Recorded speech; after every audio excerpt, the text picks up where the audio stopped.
Hello, I'm David Chaston with 90 at 9, brought to you by interest.co.nz. This week, get everything you need to know in 90 seconds at 9 o'clock. With news, Australian regulators are forcing a dangerous twist on their mortgage lending. It's irresponsible regulation in the name of responsible lending. But first, yesterday, in the glow of the trade truce announced in Osaka, equities rallied strongly.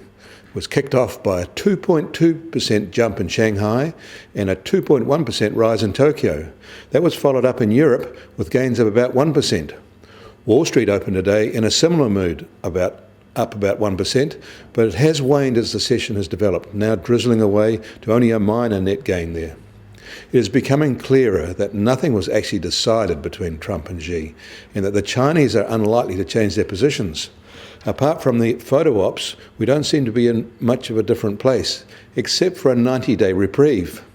But the US has given China time to wean itself off US products.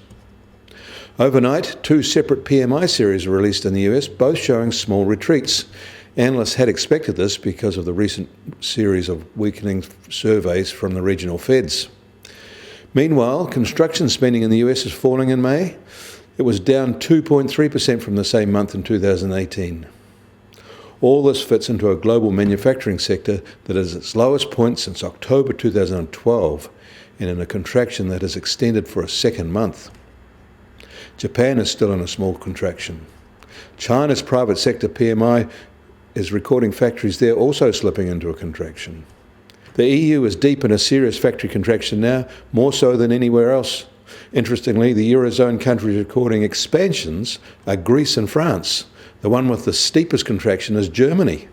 The country with the most sudden change down is the UK. The trade retreat, now showing up all this retreating manufacturing, is now risking an investment chill, according to the governor of the Richmond Fed. In Australia, we'll get another RBA rate review at the end of today, and markets are expecting a cut, taking their OCR down to 1%.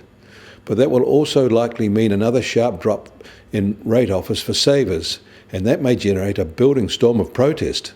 Observers are saying that term deposit rates there are on the way to just 0.5%. This happens because of heavy official pressure on banks to pass on the full rate cut to borrowers. Savers pay for that. And renewed Australian regulator pressure to force banks to verify mortgage applicants' expenses in the name of responsible lending, even when the application comes via a broker, is threatening to force the whole process to grind to a crawl.